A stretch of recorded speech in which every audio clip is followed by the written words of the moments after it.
Ang title po ng message natin, Absolute Sovereignty of God. So, ano ba yung rason kung bakit tayo binigyan ng Panginoon ng ganitong klaseng regalo, which is the resurrection. So, number one po, yung reason o rason ng pagkabuhay o muling pagkabuhay ng Panginoon.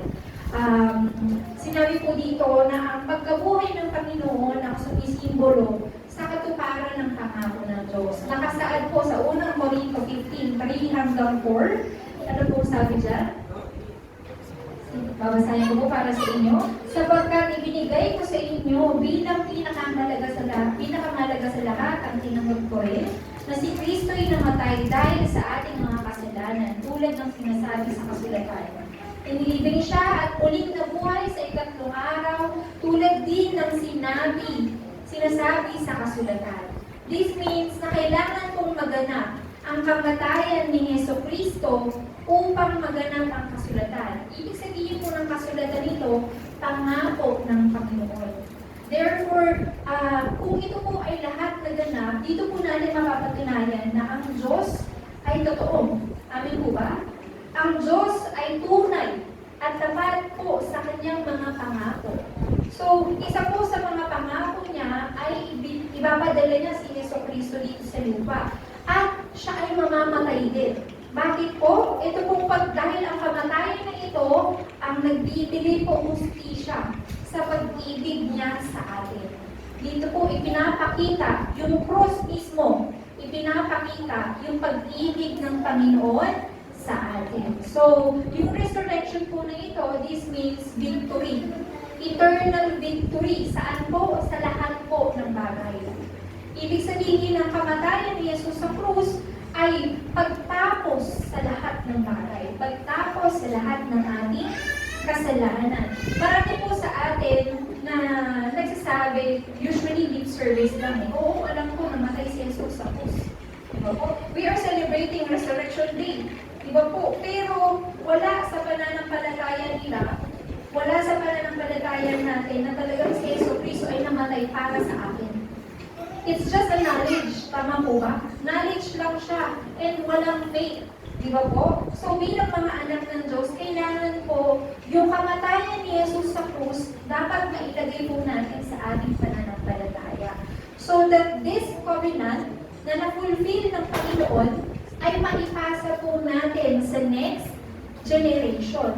Kasi kung wala po tayong ganitong tapat na puso, na paniniwala na si Jesucristo ay namatay sa akin, na si Jesucristo ang tumapos ng lahat ng ating problema, therefore hindi po natin ito maia-apply o ma-demonstrate din sa ating next generation. Tama po ba? So it is very important for us na meron tayong pananampalataya na si Jesucristo ay namatay sa krus, tumapos sa lahat ng ating problema at tinupad ang lahat ng kanyang pangako. Amen po? So, sinabi po sa unang Pedro 2:9, ngunit kayo ay isang lahing pinili, mga maharlikang pari, isang bansang hinirang, bayang pag-aari ng Diyos, pinili upang magpahayag ng mga kahangahangang ginawa niya. Siya ang tumawag sa inyo mula sa kadiliman patungo sa kanyang kahangahangang kaliwanagan. This means tinawag kayo ng Panginoon upang maipadala, maibahagi, maipahayag itong pangako na iniwan ng Panginoon po sa atin. Ano po ito? Yung kamatayan ni Jesus sa krus na tumapos sa lahat ng ating problema. Na si Jesus ang Kristo. So, yun po yung ibig sabihin na unang Pedro 2:9, na nais ng Diyos na maihayag natin ito sa ating susunod na saling lahi and ma-remind tayo that we are very important. Kasi kung wala po kayo, our next generation, wala din po. Di ba po? So, second, victory in life. Ano po sabi dyan? Our type of faith victory. Yung victory ng buhay natin o yung victory ng pananampalataya na meron po tayo, ito po ay nanggaling sa pananampalataya ng muling pagkabuhay. This means na hindi lang po basta dapat na maging knowledge lang sa atin itong bagay na ito. Dapat ito mag-input sa ating pananampalataya. Para itong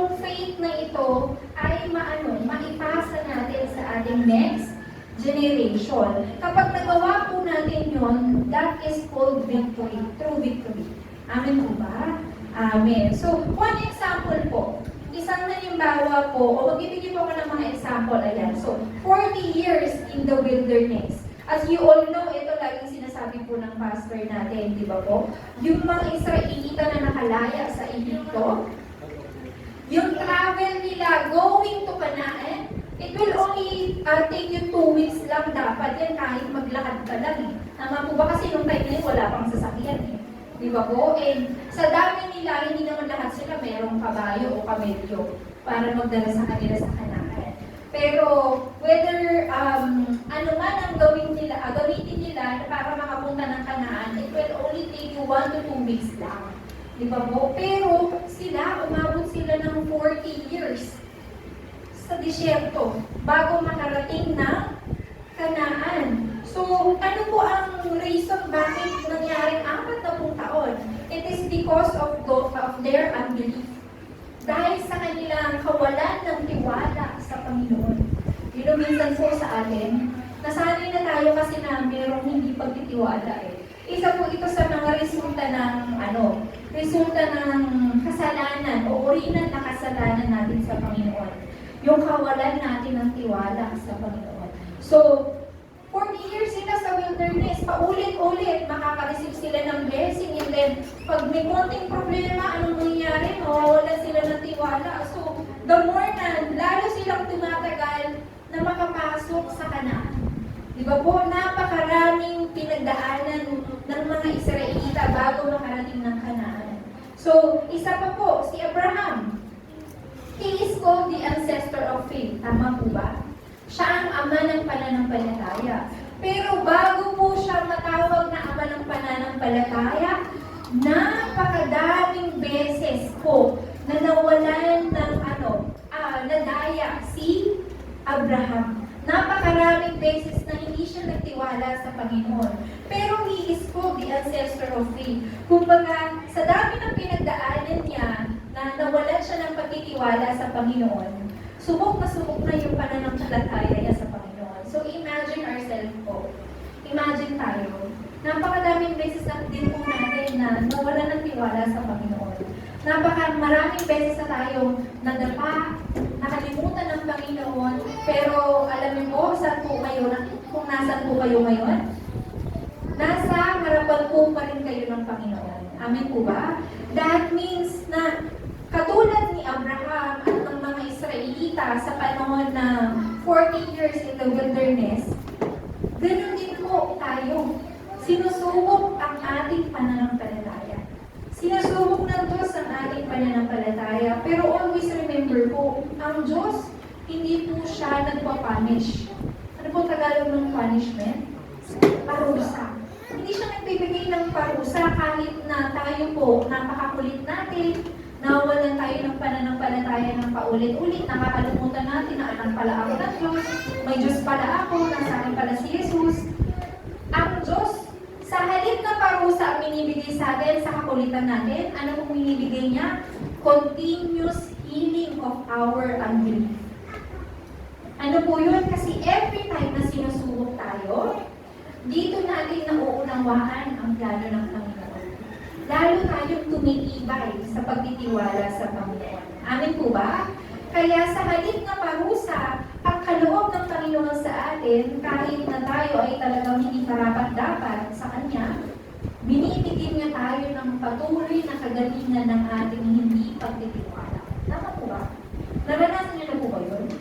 And alam ko po hanggang ngayon po, nakakaranas po kayo noon. Pero always remember, yan po ay paraan ng Diyos para ikaw ay bumalik sa iyong pananampalataya.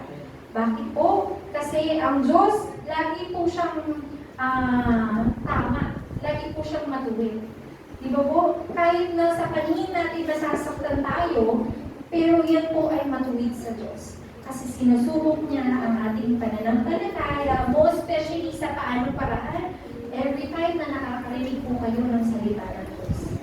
Amen po ba? So, lahat ng ito, naganap po yan sa ating mga ancestor, katulad na lang ni, mamaya na yan, Katulad na lang sino ba to? Yung mga Israelita, sila Abraham, sila pa Jacob, Joseph, lahat ng remnants, lahat napakadaming ebidensya po, witness sa Biblia na talagang sinubok ang kanilang pananampalataya. However, nagmamatter po yan sa choices po ninyo eh. Di ba po? Minsan, choice natin na ibaliwala ang pagsubok ng Panginoon. Kaya lalo akong magpapakawasak.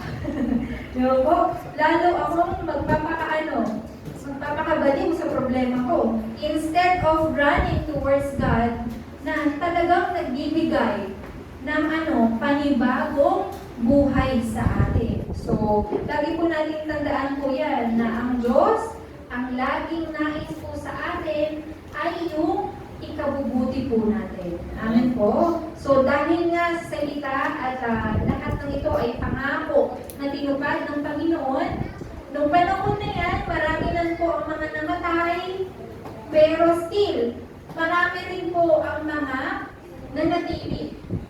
At sila po yung mga tao talagang pinili ng Panginoon para makarating po sa atin itong gospel na ito.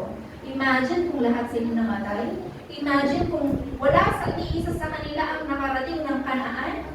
Imagine kung dun sa paglalakbay ng 40 years, hindi nila ibinahagi ang pangako about kay Jesus Christ sa kanilang mga anak. Sa tingin niyo po, meron tayong ganito ngayon dito? Nagkasama-sama po tayo mag-worship? Wala.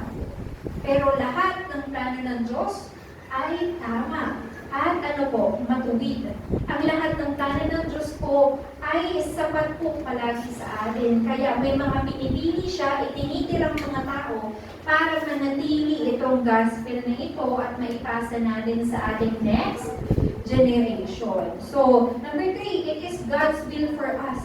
Ito po ay kalooban ng Diyos sa atin. Bakit po? So, lahat po ng kalooban ng Panginoon ay laging nagtatagumpay. Alam niyo po kung bakit? Kung sa paningin po natin, minsan nag-fail tayo, but in the eyes of the Lord, that is victory.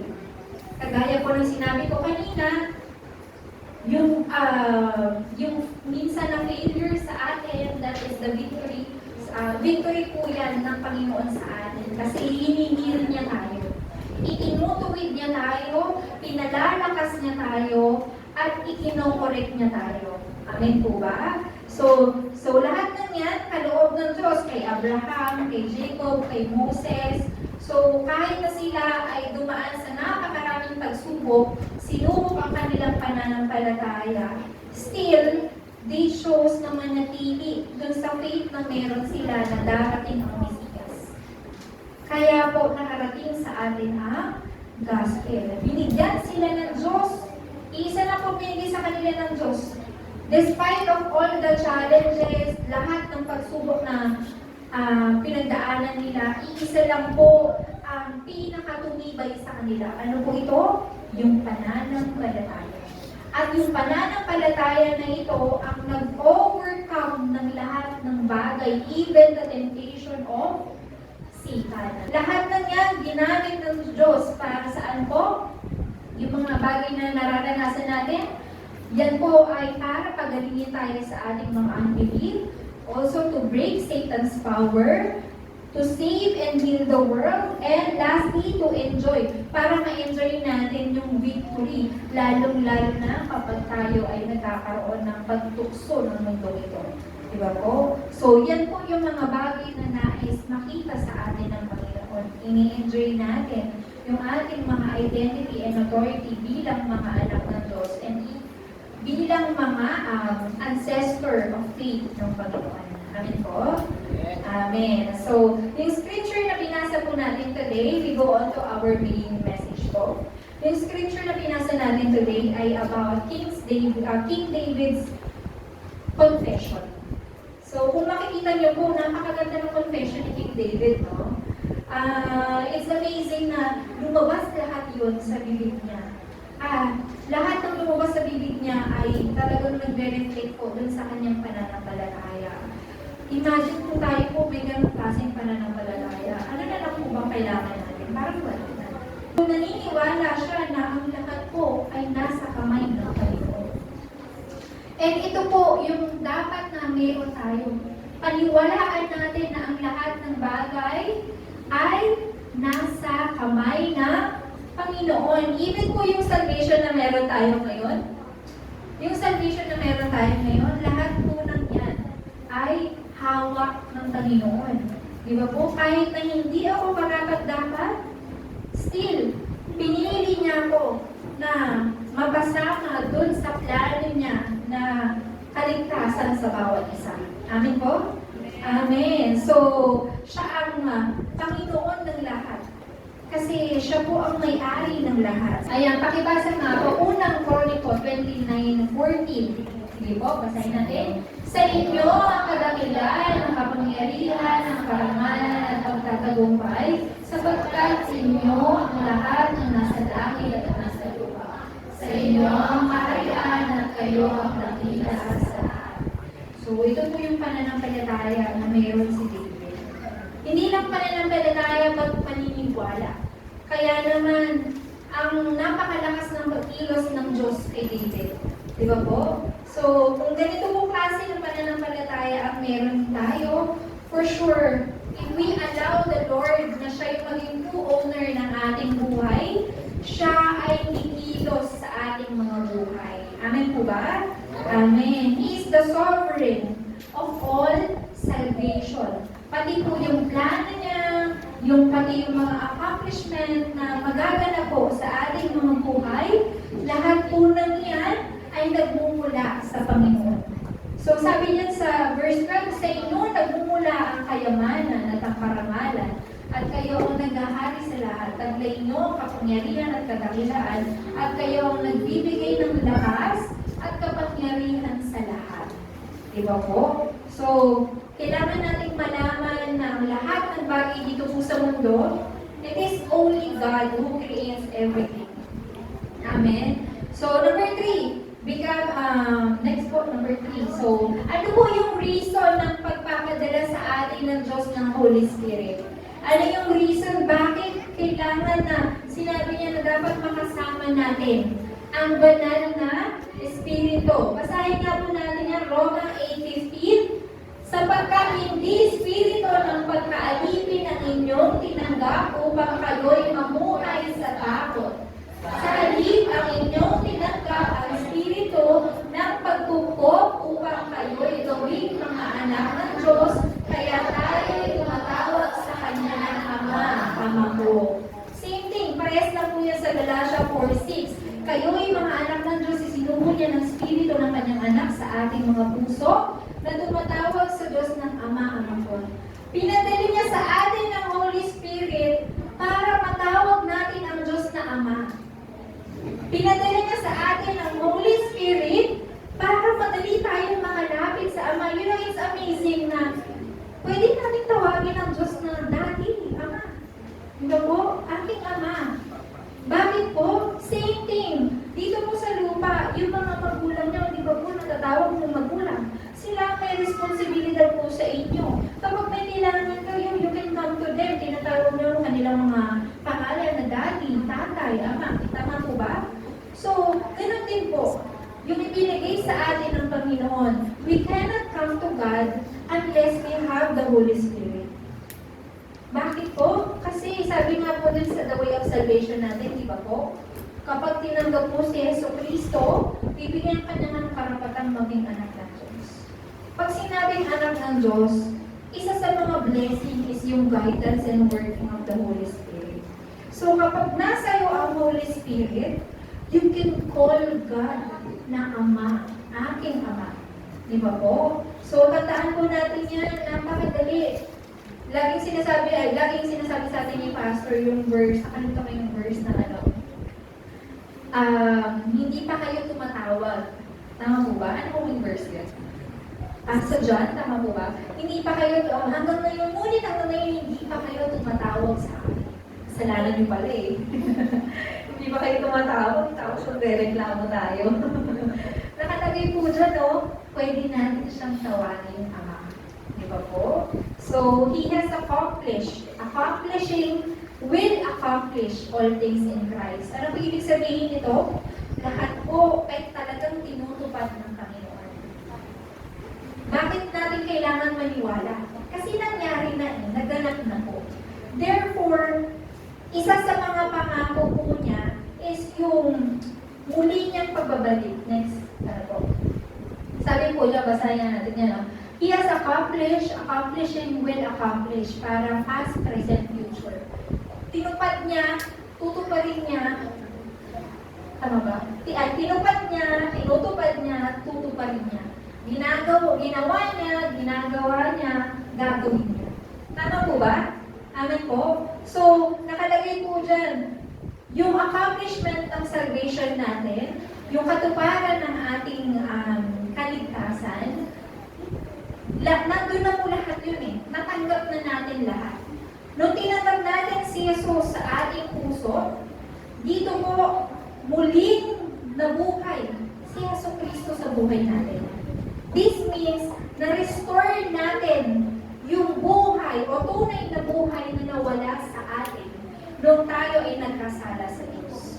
So yung kamatayan ni Jesus sa krus, hindi lang basta siya ay namatay, kung hindi binubuhay niya ang mga taong tumatanggap kay Yesu Cristo. Ibig sabihin na binubuhay niya yung communication, yung connection, yung relationship natin sa Panginoon.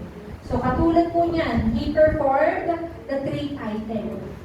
So nung ginawa niya yung 3 titles, siya ay bumaba dito sa lupa, namatay, muling nabuhay, umakyat sa langit, pinangako niya ang kanyang muling pagbabalik. At hindi po matatapos ang responsibilidad ng Panginoon sa atin hanggat hindi natutupad itong second promise na to. Hanggat hindi natutupad ang kanyang muling pagbabalik. Second, tayo ay pinili niya kay Kristo o sa pamamagitan ni Kristo. Bakit po? Dahil si Kristo lamang ang nagtagumpay bilang Kristo. Ano po ibig sabihin nito? Si Kristo lamang ang tumupad sa lahat ng salita ng Diyos. Si Kristo po ay nagkatawang tao. Naranasan niya ang madaya, pero hindi siya nagpadaya. Naranasan niya ang magutom, pero hindi yun naging dahilan para kalimutan niya na purihin ng Panginoon. Tama po ba? Naranasan niya ang pagiging tao. Pero nagtagumpay siya na purihin ng Panginoon despite of all the challenges na meron siya na bumaba siya dito sa lupa. Kaya sinabi na siya ang Kristo kasi siya lamang ang tumupad sa lahat ng utos ng Diyos. Amen po ba? Maging ang kanyang muling pagkabuhay. So, dahil si Kristo lamang ang nakagawa nito, at pinili niya tayo sa pamamagitan ni Kristo, binibigyan tayo ng Panginoon ng mga pagpapalang ito kapag tinanggap natin si Kristo sa ating puso. Eternal blessing, buhay, kapangyarihan, kagalingan, restoration, habag o awa at pananampalataya. So number 3, hindi lang po yun. Pati yung authority natin. Wait, balik ka dun, Ben. Ayan. Authority. Yung authority natin na gamitin yung pangalan ni Jesus anytime, everywhere. Di ba po? Yung pangalan ni Jesus na tumapos sa kapangyarihan ni Satanas, tumapos sa lahat ng ating kasalanan, tumapos sa problema natin sa kasalanan at naging daan natin patungo sa Diyos, lahat ng yun na numbalik sa atin at binigyan tayo ng karapatan na gamitin ang pangalan ni Jesus. That when you use the name of Jesus, yan po mga bagay na yan ang kikilos po sa inyo. Ano po yan? Working of the Holy Spirit, kasagutan sa ating mga panalangin, yung heavenly army o help of angels, kumikilos every time you pray, and most especially, kaya yung labanan ng kapangyarihan ng kasamaan every time you call the name of Jesus. Amen po? Amen. Isip pa po ba? Amen, amen? Amen! Amen. So, amen tayo kasi tanging si Yesu Cristo lamang ang sinasamba natin dito. Wala lang iba. Amen. Amen. So, number 3, pinadala na sa atin ang banal na Espiritu to become our comforter and to become our source of power. Anong klaseng power? Sabi niyo, powerfully within me, works powerfully within me. Kumikilos ng buong lakas sa atin. Every time we call the name of Jesus, kumikilos ang banal na Espiritu. So, ito po, hindi ko na po yan iisa-isahin. Kumbaga, nakaganyan na lang siya. Pag may time po kayo, please read. Medyo mahaba po yan kasi mga chapter yan eh. Isang buong chapter. So, sa Acts 1, 1 hanggang 8, ito po ay isa sa mga halimbawa ng pagkilos ng banal na Espiritu. Di ba po? Sa panahon ng Acts 1, chapter 1, verse 1 hanggang 8, yung mga saksi ni Kristo ay talaga po na nagkaroon ng tunay na tagumpay dahil saan po? Sa paniniwala nila kay Hesus Kristo. Next po, Acts chapter 2, 1 hanggang 47, yung naganap po sa Mark's Upper Room. Marami po mga ebidensya na naganap dito sa chapter 2 na pwede nating dito masabi na talagang kumilos po ang banal na Espiritu sa buhay ng mga disipulo niya. Di po ba kayo ay mga disipulo ng Diyos? Amen? Hindi po ba?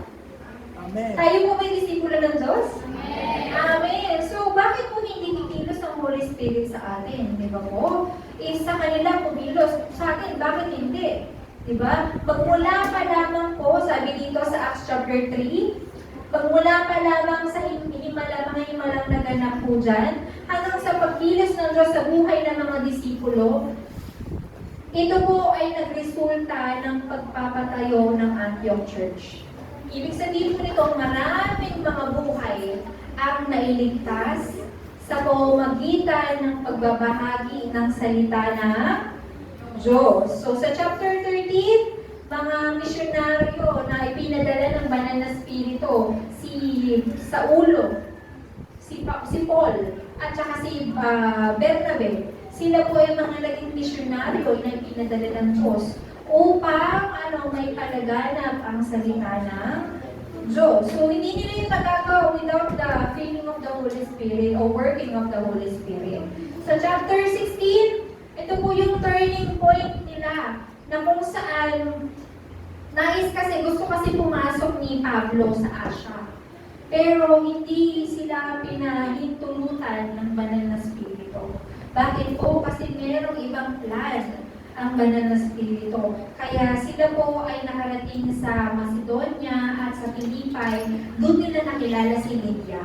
So, dito, minsan po may mga plano tayo na gusto natin gawin.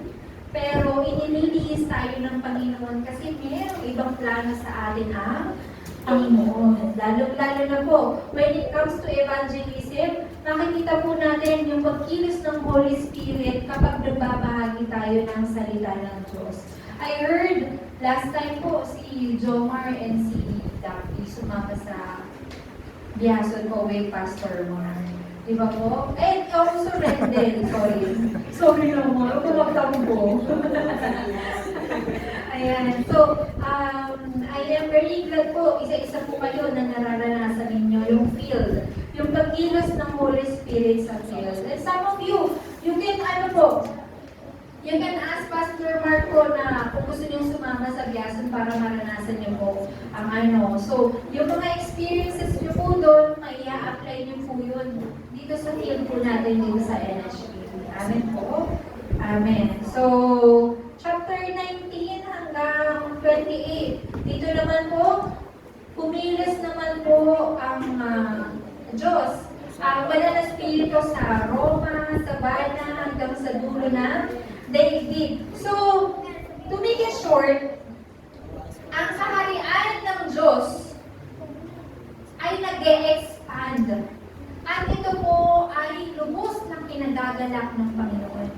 Kaya naman lubos na din ang pinakikilos ang banal na Espiritu sa buhay ng mga disipulo. So, kapag meron tayong ganitong klaseng pananampalataya na nais din natin na ma-expand ang kaharian ng Diyos, Therefore, walang choice ang Holy Spirit kung hindi kumilos. Amen po ba?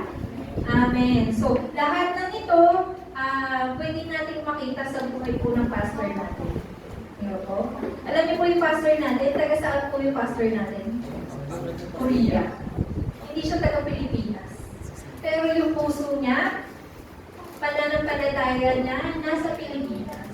Ngayon po, nasa Korea siya, pero yung isip niya po, nasa Pilipinas. Diba po? Kasi po, lagi niya nga po sinasabi, gusto niya daw mamatay dito sa Pilipinas. Diba po? So, ganyan po ganun kataas yung pananampalataya ng Panginoon. Gusto niya maipalagay ang kaharian ng Diyos dito sa bansang Pilipinas. Ang lahat ng ito, ginagawa niya po para sa ating kinabukasan. Amen po ba? Amen. So, itong kinabukasan ito, it will lead us to eternity, responsibility, protection, and provision. In short, pagpapala. Amen po ba? Amen. So, sa ating pagtatapos po, conclusion na, uy, saya. Bigla ko nakita yung mga mukha nila, talaga nga naman. Mas masaya. Parang nakita na nila si Lord. Ayan, conclusion. So, ako, tayo, conclusion na, hindi pa kayo makinig. Ayan, ako, tayo, lahat po tayo, nag-e-exist po ang paghahari ng Panginoon. Amen po ba? So, ayaw po, lagi niyong ma-remind yung sarili ninyo na ang Diyos po ay nag-e-exist. Ang kanyang paghahari ay nag-e-exist sa ating mga buhay. Baka po makalimutan natin.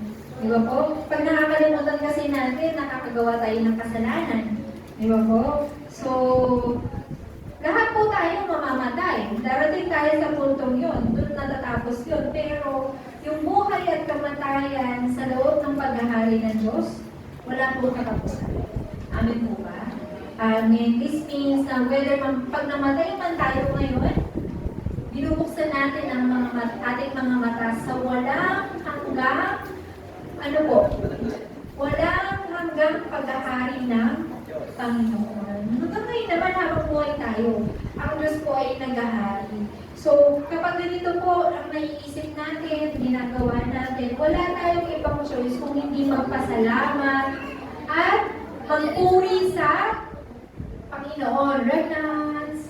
Tama po ba? Wala tayong choice kung hindi magpasalamat at magpuri lamang sa Panginoon. So, sabi dyan sa verse 13, "Pinasasalamatan namin kayo, O Diyos, at pinupuri ang inyong maluwalhating pangalan." Di ba po? Yan ay confession ni David.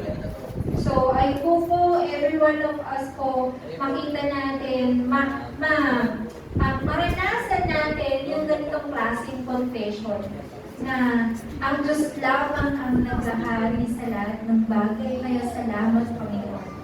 Di ba po? So, ikalawa, naway sabi dyan, seek the grace of God's absolute sovereignty. So, ano kailangan daw po natin gawin?